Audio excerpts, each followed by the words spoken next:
A very good afternoon, ladies and gentlemen. Welcome back here at the group exhibit Hydrogen Fuel Cells and Batteries.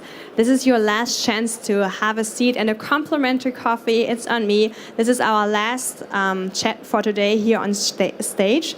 So please have your last coffee for today before heading for dinner and enjoy this very interesting talk. We're going to talk about not only about the evolution of the electrolyzer, but also about the fuel cell business in general. For that, please welcome with me on stage the CEO of AREVA H2Gen, Mr. Pascal Pewinski. Welcome. Thank you. Good afternoon, Mona. Bonjour. Bonjour. The only French word that I know. On fait pas l'interview en français? Oui, oui. Une autre fois. Okay, let's switch back to English so that all our guests can understand. By the way, we are also live streaming here at the fair. So, ni hao, konnichiwa, annyeonghaseyo to all our online guests and our international guests here. If you do have any questions, you can raise your hands anytime and I will come down to you. So, could you briefly explain, please, who is AREVA? AREVA is a very large French corporation that was involved in nuclear business. Okay, and AREVA is a company that has now split in three entities, which are Orano, who takes care of the cycle of uranium, and Framatome, who does the engineering of nuclear power reactors. But we're not AREVA. We're AREVA H2Gen. So we're a small, medium-sized company of 25 people, and we have AREVA as a shareholder. Okay, and we build PEM electrolyzers. So you're involved in the PEM you're building PEM electrolyzers. So first of all, why did AREVA decide to have a company, AREVA H2Gen, to build electrolyzers? So the company is not owned by AREVA completely. It has three shareholders, and AREVA was involved in renewable energies. And as everybody knows, to enable the energy transition, there is a need of storage solutions. And the corporation believed that PEM electrolysis is a key technology that enables the storage capacity. In terms of the energy transition, how do you position your product, your PEM electrolyzer?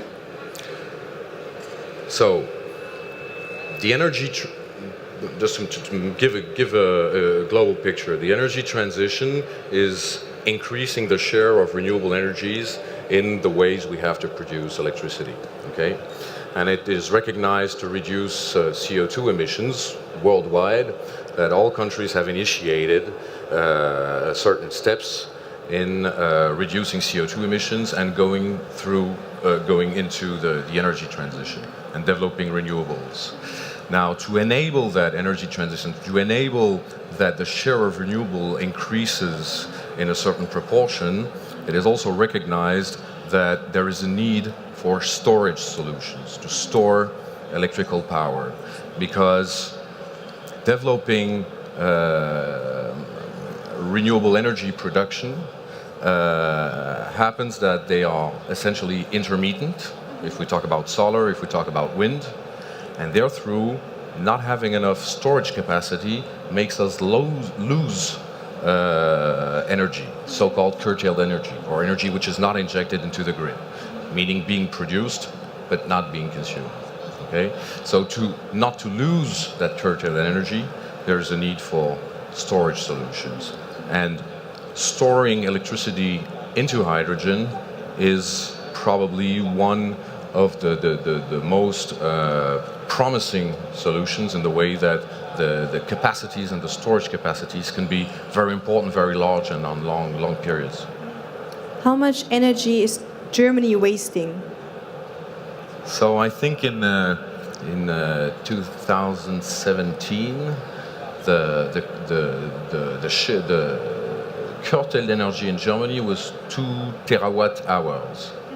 Okay, And the loss of these 2 terawatt hours is one of the major drivers of what you all see around here in the H2FC on hydrogen technologies, because that energy, of course, is very cheap because it's lost, and that it's, as I was saying, it's one of the major drivers that initiate the enthusiasm for hydrogen technologies and for, in general, storage solutions. So, which markets are you thinking of can be targeted for using how can I put this? Which markets is your company foreseeing for a zero-emission future? So, just to set the positioning of the company, so we build PEM electrolyzers, and we build PEM electrolyzers for industrial applications, as power plant, hydrogen for power plant cooling applications, for example. But of course, there is a perspective. The growing market is the market of hydrogen as an energy carrier, and we, as a technology provider of electrolysis, see the market going towards very large equipment and very large plants, because there is a need of grid balancing, there is a need of energy storage, but there is also a need of having a value chain of the hydrogen value chain which is economically viable, and to make it economically viable, the hydrogen has to be competitive. Okay? So to have a hydrogen that is produced by electrolysis in a competitive way, so that it could be used for transportation, for mobility, but also maybe for some industrial or petrochemical applications, the cost of the hydrogen has to be low. And to have it low, you have to build big. Okay, that's that's one of the points. So when we're talking about big, is that until today we have a product line which goes up to a megawatt, which is the size of a need of a fueling station or an on-site electrolysis production for a fueling station. Building large means multi-megawatts in tens of megawatts, if not hundreds. Okay, so there are here various electrolyzer manufacturers. Each one of us has his views and his understandings of what is the future or how the market is developing. And we believe and we work today and develop the technology bricks, or the essential bricks, which are, in our case, the electrochemical cells to build stacks in the size of 2 megawatt units, to enable to bring 10 megawatt of stacks or electrochemical cells in a volume which would be around a 40-foot container. So you're ready for the large production of large scale? Who will order? So we are ready. We are not totally ready. For the moment, we are developing the large cells, and in that development, what is extremely important is the understanding of what is the future of the market and how these electrolyzers will be operated. Okay. Depending on that, there is an impact on the way we develop the electrochemical cells. Today, for very large plants of electrolysis, except for some chemical applications which are very renowned by companies like Nel, for example, there is no immediate economical market. For the moment, the market is still a market of demonstrators. Okay? Yeah, so that is very true. We hear a lot of talking, so this is a market of demonstrators, but what do you think, who can you identify as the main drivers to get this market going, to commercialize the hydrogen technology?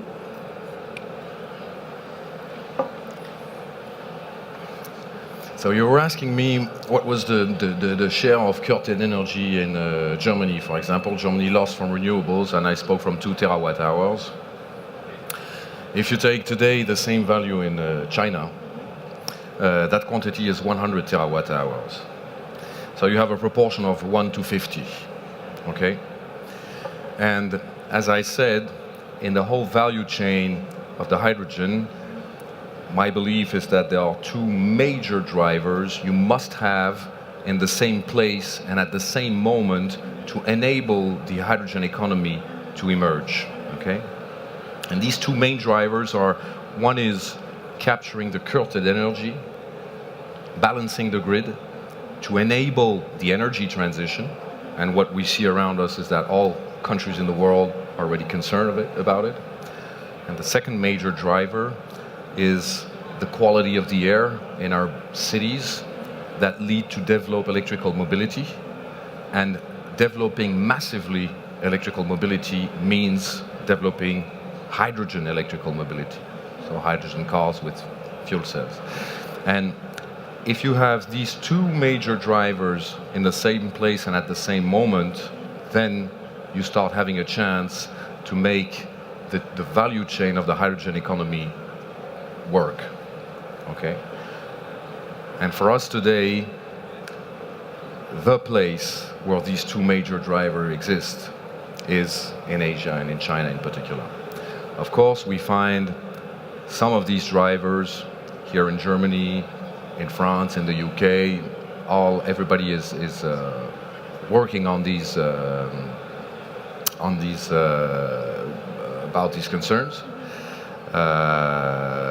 But to have a coherent value chain of the hydrogen, I think you need both. So your next shipment of electrolyzers is going to be shipped to China?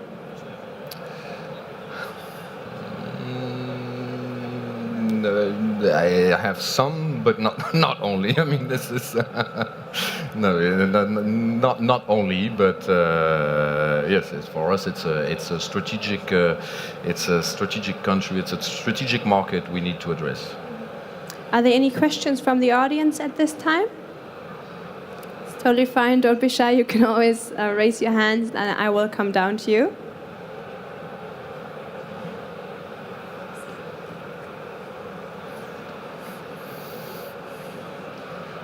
You mentioned that you want to expand to China, or actually develop a product which you will sell in China. That's quite bold in my eyes, being from Europe. Aren't you afraid that Chinese manufacturers will be much more competitive than a European-based company?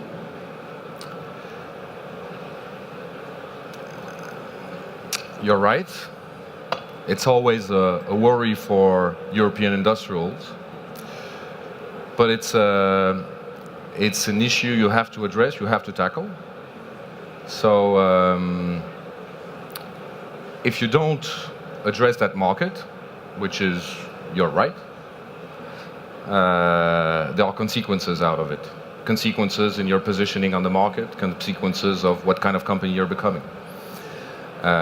If you address that market, and depending on the way and how, there are other types of consequences. Our thought is that we must address that market. The way we address it is another question. What we see is that in China there are many alkaline electrolyzer manufacturers. In my knowledge, there are no PEM electrolyzer manufacturers.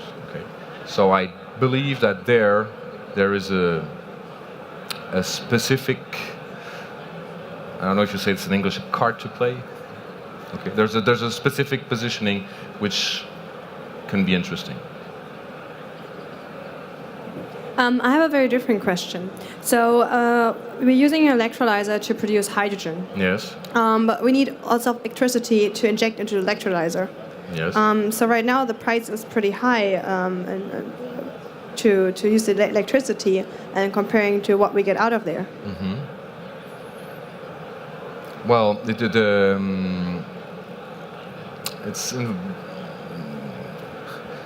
the economics are pretty simple.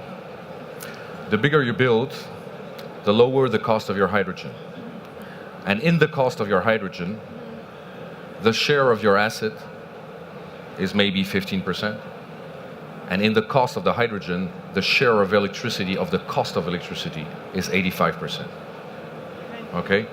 So at the end of the day, if you want to produce hydrogen with electrolysis, it's all a question about the price, at what price you get the electricity.